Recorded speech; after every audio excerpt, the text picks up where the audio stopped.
You know what I really wanted?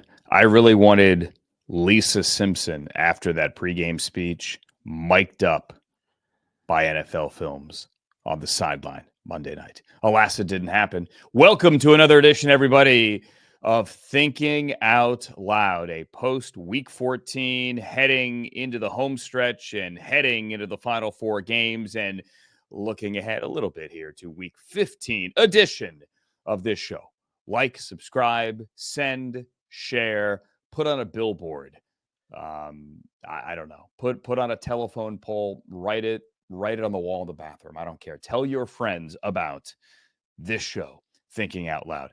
My name is Andrew Siciliano, and I know we could sit here and, I don't know, go through a whole bunch of things that happened Week 14, like Josh Allen getting into the same sentence with the great and the often forgotten Otto Graham, or the catch that Puka Nacua had, or the game that Matthew Stafford had, or the game that George Kittle had, or what Brian Brzee did to give the Saints a win on the road, or Bryce Young or Brandon Graham talking about the Eagles' issues in the locker room, or how in the world did the Cowboys lose that game, and why are Joe Burrow and Jamar Chase rubbing donuts on each other's faces like they're newlyweds. We could do all of those things. It's easier, though, to just look ahead to January. So why don't we do that? Why don't we, as we say hi to my friend Sam Betesh, why don't we do, Sam, if the playoffs were to start today, if the season were to end today edition of the show? I love a good if the playoffs started today. In fact, we used to do that in the newsroom years ago. We used to, in week 2, dissect all of the tiebreakers and try to come up with what the playoff fields would be. And of course, back then you're splitting hairs in regards to how, the differential, point differential, et cetera. It was kind of ridiculous, but it was also fun. And I tried, but failed to get a Simpsons related version of this show for us today to get a character that could have been you and me. I thought that would have been quite, I thought interesting last night. Certainly adorable. I watched the first drive or two. You know, me as a friend, Dan's a friend, wanted to see how they did. Cool. I thought it was fun. It was cute. Yeah. Like it was about a minute behind. And I understand why they were doing it. I mean, I was impressed even at that. It was basically real time. I thought the touchdown to Ralph was probably my favorite moment, but Levi enjoyed it. Yeah, and that's in his wheelhouse. Like my 9-year-old nephew, who is a Bengals fan, we'll get to that story one day. He didn't want to watch that. He wanted to watch the real game. He was waiting all day for Monday night. And he was, I know it's Sunday night, but Monday night, kid came home from school and wanted to watch his Bengals, and there's no way he was going to watch The Simpsons. I thought it was fun. I wasn't going to watch the whole game, but it had its audience, certainly, and I thought they did a really, really nice job. And as Orlovsky explained on Monday, he had the real game on, like on one monitor in there, but anytime he saw Lisa or Homer or Bart get into the game, you knew that a score was about to happen. Obviously. The Simpsons tell. Yes, of course. The Simpsons tell. When Homer got on the field, you knew the Homer team may get into the end zone. And Lisa, you're going to see more of that. Yeah, NBC has a Peacock. I'm sorry, NBC and Peacock have a Madden cast coming up that friend of the program, Paul Burmeister, is going to call play-by-play on. Ocho Cinco is going to be on that as well. He's a Madden adjuster. I see him out at the stadium often, at least maybe not this year, but I have in years past. Always great to catch up with him. So these alt casts are the wave of the future. Get used to it. I've said it 100 times. I don't know if it's coming tomorrow, but it's coming. And that will be a Sunday ticket. I know I'm no longer part of this, where you're wearing the headset and let's say you are in Philadelphia or watching Eagles Commanders, and maybe you're in the stands, and then you hit the button and now you are in Dallas watching Cowboys Giants, and you hit the button and now you're in Pittsburgh watching Steelers Browns, and then you hit the button. You get my point. We're eventually going to get there. In the interim, you have all these alternate broadcast options. Last night, you also had the Manning cast. There were the 3 last night. I thought I put them up side by side just to be watching at the same time, to consume it that way, because I don't think, as you mentioned, any one by itself. I mean, the Manning cast is fair because the real game is there. It's always good, especially when Belichick is there. Yeah, it's always of course. Good. And again, you've got the real game there. In other words, the Simpsons, to not have the real game there made it I think for you and I, that was going to be a little difficult to take in the whole game that It way. was the same audience that would watch the Nickelodeon one, right? Exactly. Like with Nate Burleson and Noah Eagle in years past, and kids whose names I forget that have 10 million TikTok followers, that kind of thing with Slime. You have a certain audience, and I know in like my brother's house a couple of years ago, the first time they did that, they really all liked it. It made it fun. Now my nephew is 9 years old, doesn't want to watch that. He actually wants to watch the real thing, and complain about Jamar Chase not getting enough targets in the first half. He eventually got enough, more than enough, and he was off and running. The Bengals, however, would not be in the postseason if the playoffs were to start today. They'd be 5-8. And we always did this in our newsroom at NFL Network. I go, if the playoffs were to start today, and there are some people that loved it, and there's some people that say, like, stop it. They don't. They don't start today.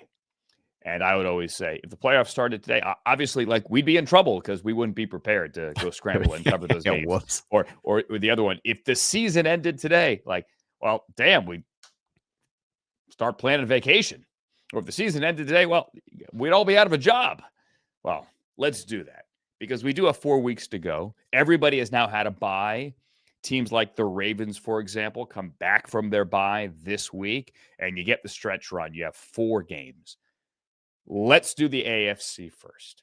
If the season ended today, the Kansas City Chiefs, winners of 9 consecutive AFC West championships, and winning the game with a kick off the Matthew upright, would get the bye. That was cute by you, by the way. The tweet, the upright, was adorable. I was watching on the plane. Tarico, great call. So the Chiefs would get home field. You got to go to Kansas City and face, by maybe at that point, their 5th kicker of the season, potentially here. Their tackles are a mess. They're not getting explosives, but they have Patrick Mahomes. They find a way to win.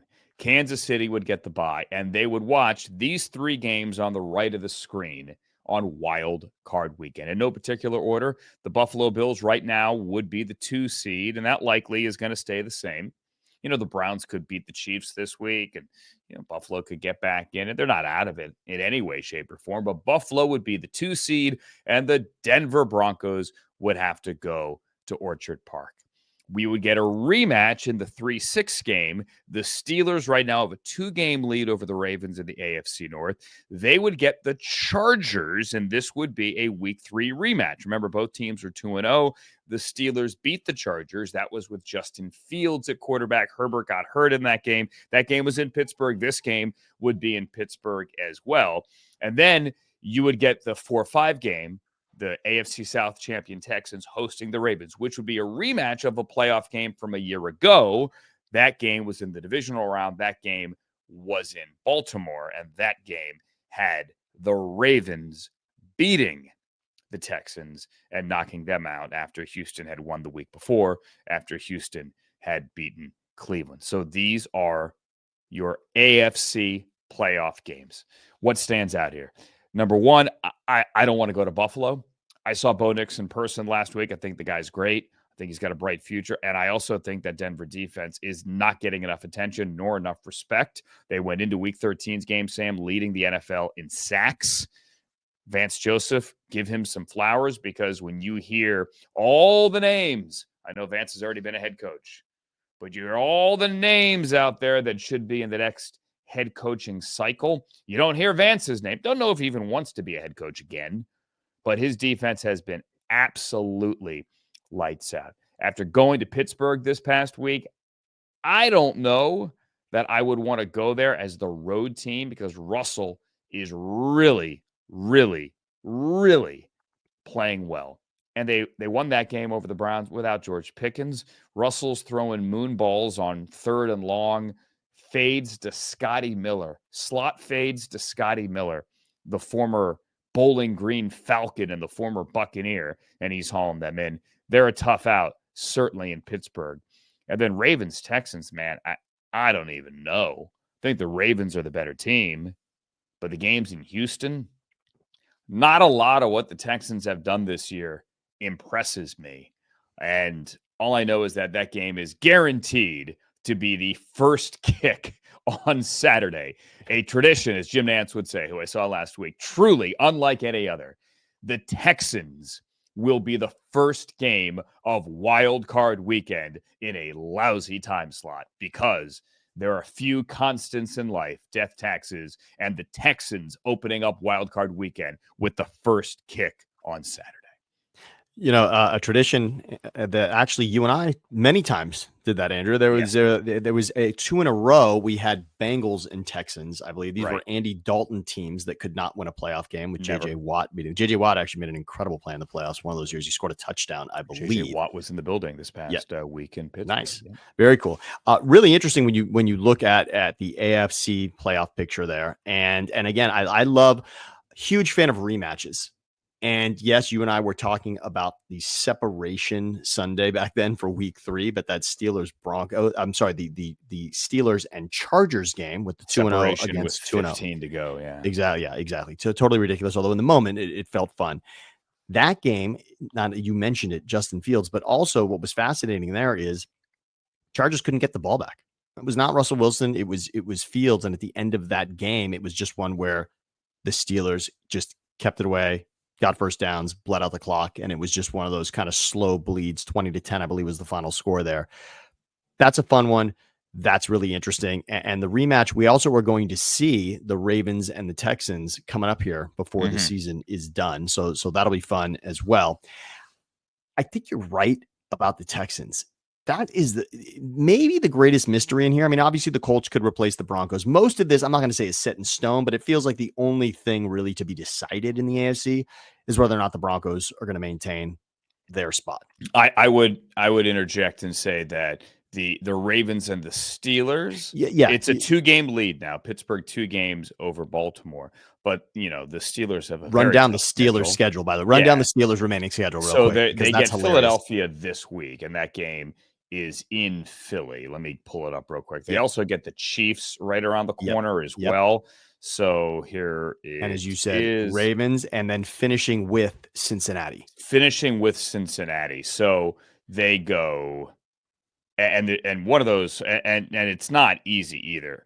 It's at Philly, and then at Baltimore on a Saturday. And then they play the Chiefs on Christmas. So they go Sunday, Saturday, Wednesday. Which of those would be the look-ahead game, right? I mean, if they stumble, at what point you could say they were looking ahead in all of them? I mean, that's the toughest. 10 days at Philly, at Baltimore, Chiefs at home on Christmas.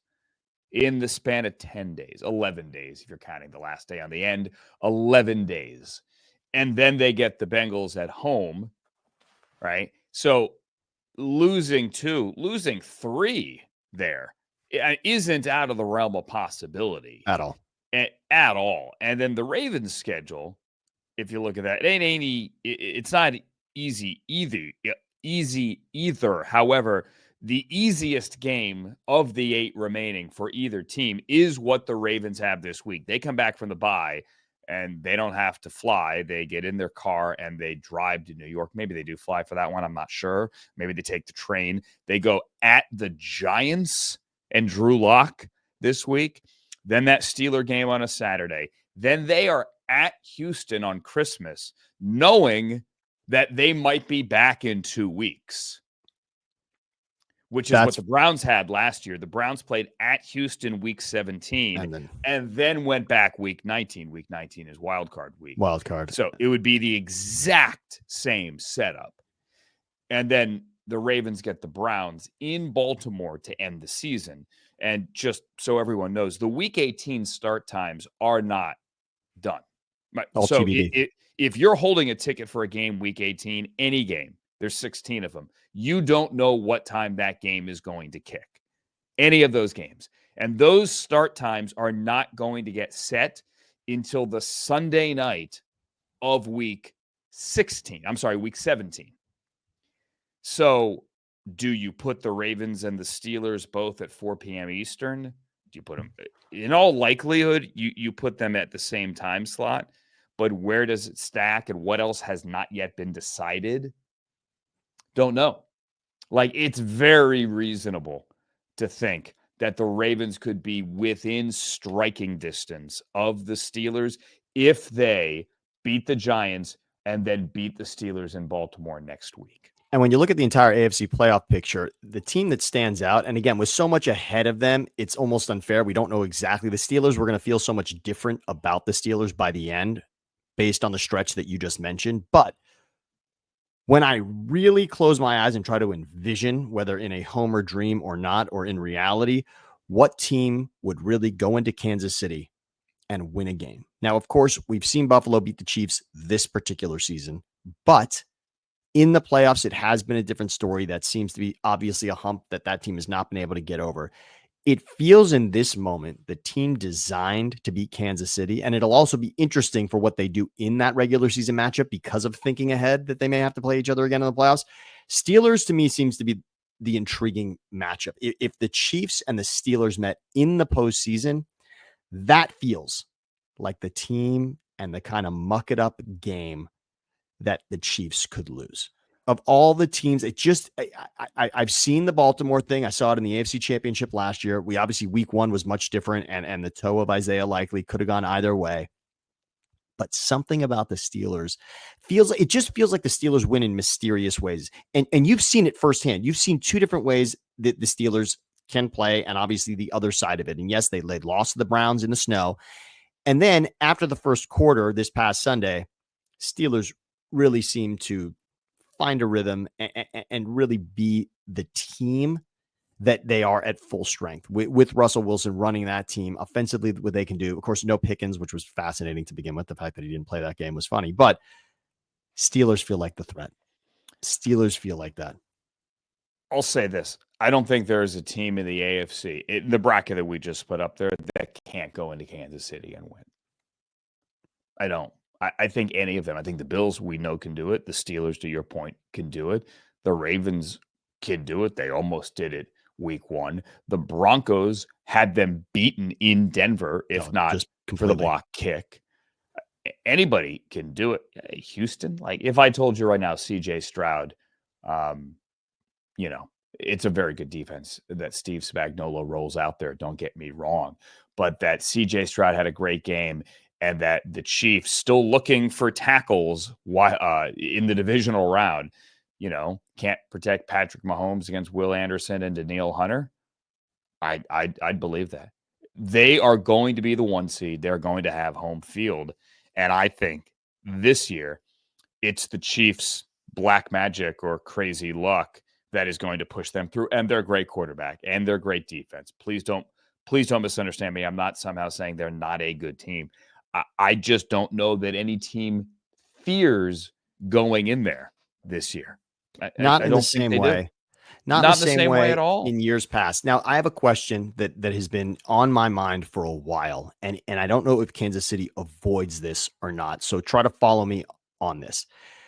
Last season, the Eagles built a 10-1 record, and if you go back and look at it, they were coming off a Super Bowl loss, and each week they were winning, but sort of barely winning. And the season before, they had been impressive offensively. There were some games they had blown out teams, but last season, building the 10-1 record, there were questions.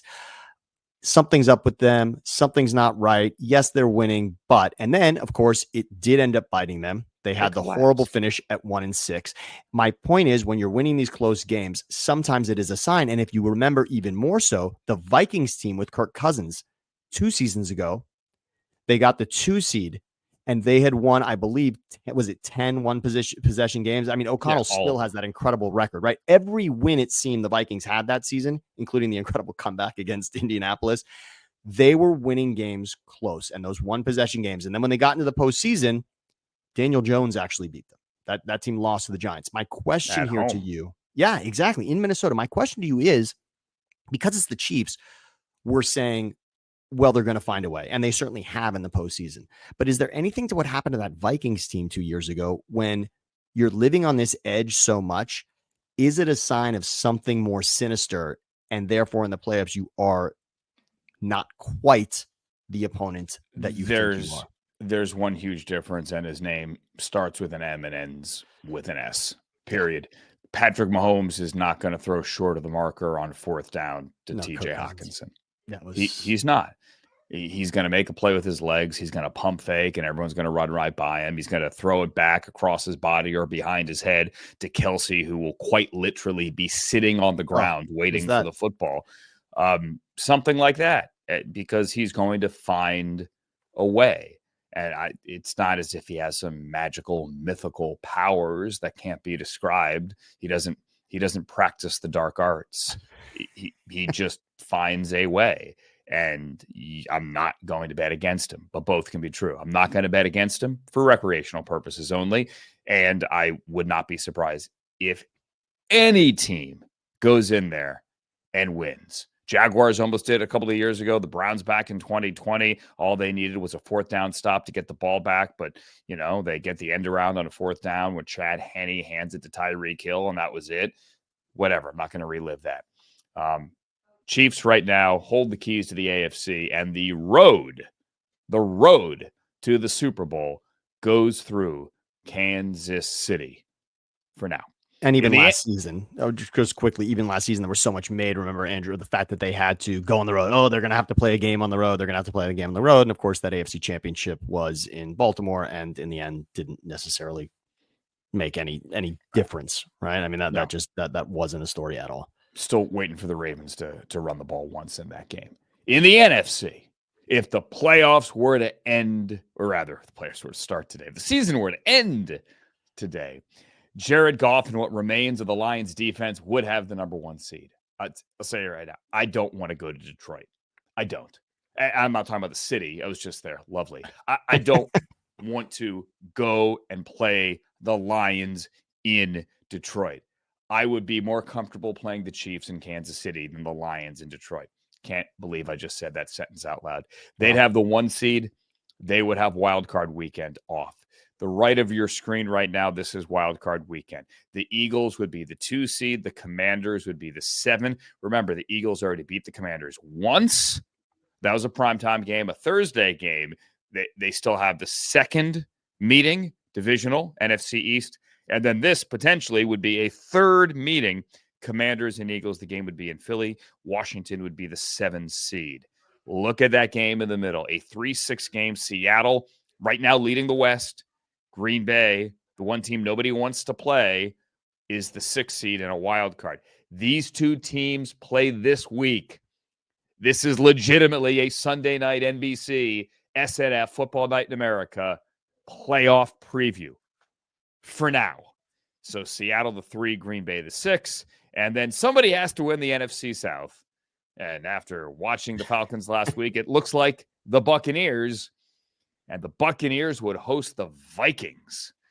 So how about that one? The Baker Mayfield, Sam Darnold, 2018, top of the quarterback draft, playoff, head-to-head.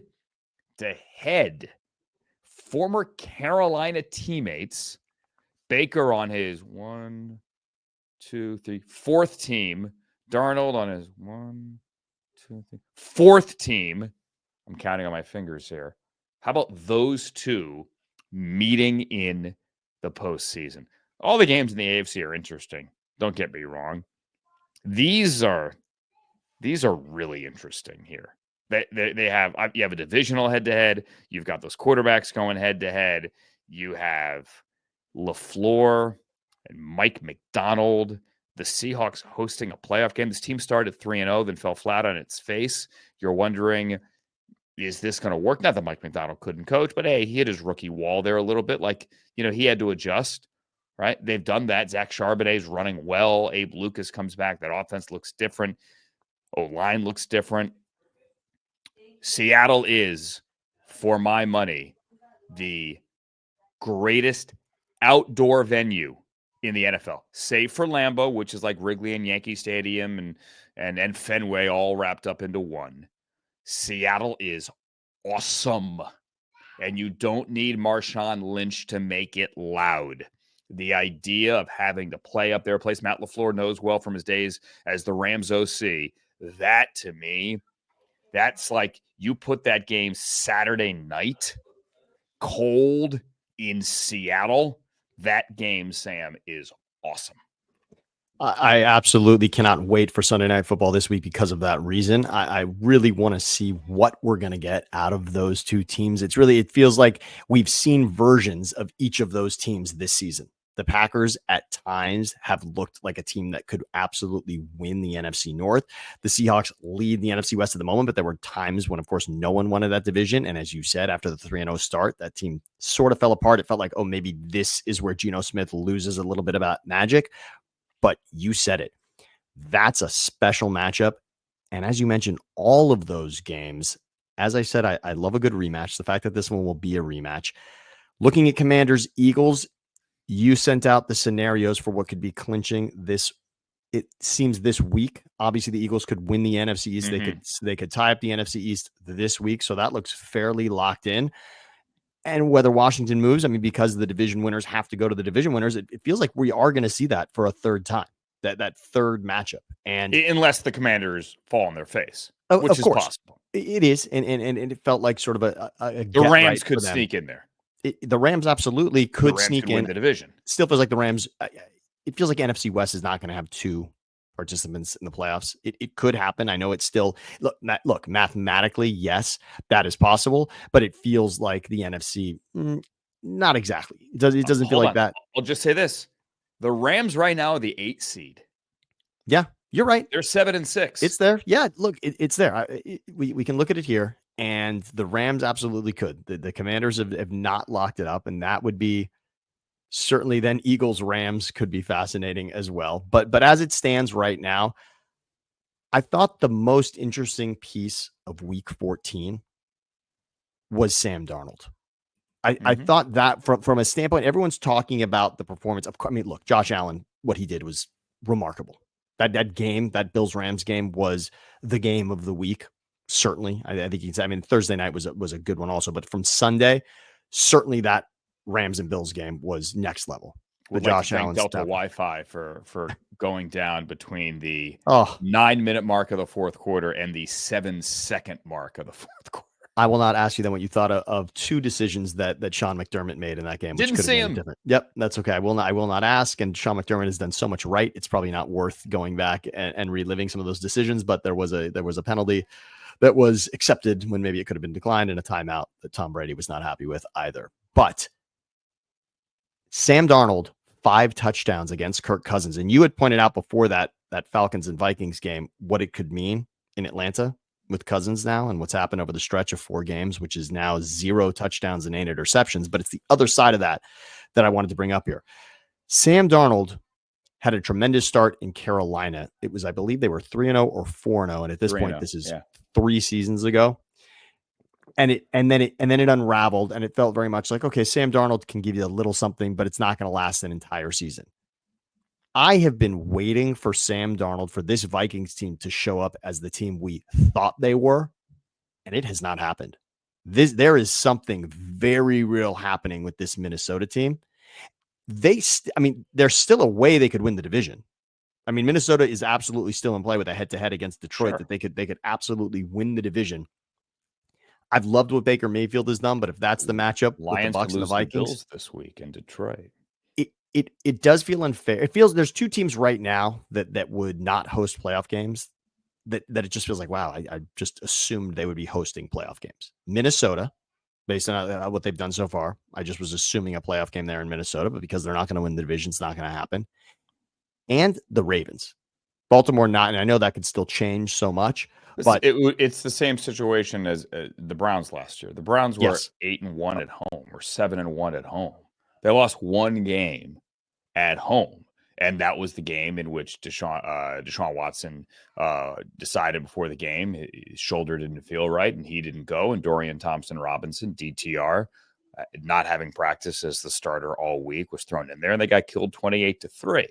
So that was it. So, like, same situation with the Browns. If the Browns had been at home last year against the Texans, and I'm saying this as a fan, I wasn't there, right? So, taking my Browns hat off, there's no way they lose that game in the playoffs to the Texans. They just don't.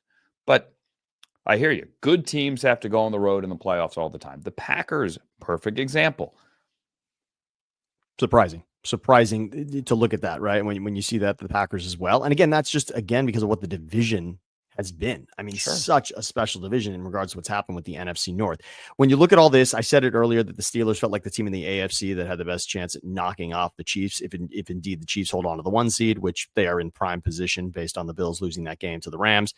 The Lions also, based on a number of tiebreakers, look in a pretty primed position. I still think maybe the best chance for the Lions not to be the 1 seed would be to lose the division to the Vikings. I think there's more of a scenario of that happening than the 1 seed. They'd have to really lose 2 more games here, and the Eagles would have to win out and whatever. The top of the NFC North, other than the Bears, take the Bears out. The NFC North is 32-7. That's just wild.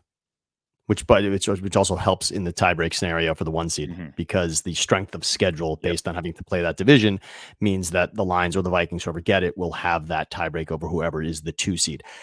Looking at teams that could beat the Lions, let's even take the Eagles out of it. It's such an obvious choice to say, yes, the Eagles could beat the Lions just based on the fact that they're the 2 seed and there seems to be a separation there. Let's even talk maybe divisional round. I guess Packers or Vikings feels to me like the team that would be most primed to beat the Lions, just having seen them twice. Sure. And the Packers have almost done it twice. And the biggest issue for the Lions is their defense. It's just it's all the pieces are in pieces. That's and Aaron Glenn deserves all the head coaching hype he can get here potentially. I mean, everything is falling apart on their front seven. I've said this every week now, the last couple of weeks, and they still keep finding ways. And eventually, when they do lose, it's either going to be, if they lose, their defense simply doesn't have enough bodies left, or as much as you live and you die by it, Dan Campbell's going to go for it on 4th down, and I get it. And well, it happened in the NFC Championship. It happened in the NFC Championship last year. And there was so much of, well, this is what you live by, so therefore you can end up dying by the same token. Minnesota, that second game with Minnesota will be a fun one in the regular season, and if it happens 3 times in the playoffs, it really feels like Minnesota could do that. Detroit looks great at home. Detroit also has played well on the road. I mean, obviously, the game in Dallas, I guess everyone plays well in Dallas, but they've had some really impressive games outside of Detroit. It does feel like Minnesota or Green Bay could have them. And then again, the Lions find a way. That game Thursday night the Packers looked poised to win that game. They looked, after that first quarter, it really looked like it could happen. But, and credit to Baker, by the way, everything I've said it, Baker Mayfield has been every bit of sort of the tier below the MVPs this season in leading Tampa. We thought they were decimated with Evans and Godwin out. And I just wanted to throw this out there because we haven't said it much. Jared Goff, his name doesn't get brought up enough in regards to MVP. Jared Goff could win the MVP amidst all this conversation about Saquon and whether. So could Sam Darnold. Fair. Very fair. And then I'll tell you right now, Sam Darnold, his contract next year begins with a 4 somewhere. Wow. At least. Yeah. I mean, what's funny about this? He's getting paid. Yeah. Sam Darnold's not going to sign like a 1-year, $15 million contract to go somewhere, to be the guy until another rookie is ready. That ain't going to happen. And again, and you had said it with Kyle Shanahan and then O'Connell, what has happened with Sam Darnold, that tutelage. And it goes to show you, we often look past a team who drafts a quarterback and what ends up happening to him. And Darnold to be in that Jets organization, which we can now say we've seen what quarterback over the last 8 seasons has looked amazing with the Jets. Hasn't happened. So maybe that is why Darnold started the way that he did. And this is what happens when you put something around him. But there's so much, I guess the point of even everything we're talking about today is a month left is longer than you think. Sure. 4 more games define so much. And if you go back to the 2018 season, Josh Rosen is the 2018 draft. Josh Rosen's the only one on the outside looking in. Baker, Darnold, Allen, Lamar Jackson, all 6 years later, pushing their teams towards the playoffs. 2 of those 4 on their 4th teams now making a playoff push. Baker obviously has been in the playoffs before, both with the Buccaneers and with the Browns back in 2020. And won games both of those seasons. Won a game. What's that? And won a playoff game in both of those runs. Right, correct.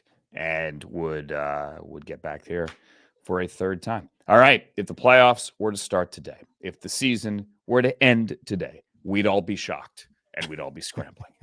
With that in mind, we thank you for watching. The podcast ends right now. No, listening and watching and subscribing and liking and sharing, thinking out loud. For Sam Betesh, my name is Andrew Siciliano. So long, everybody.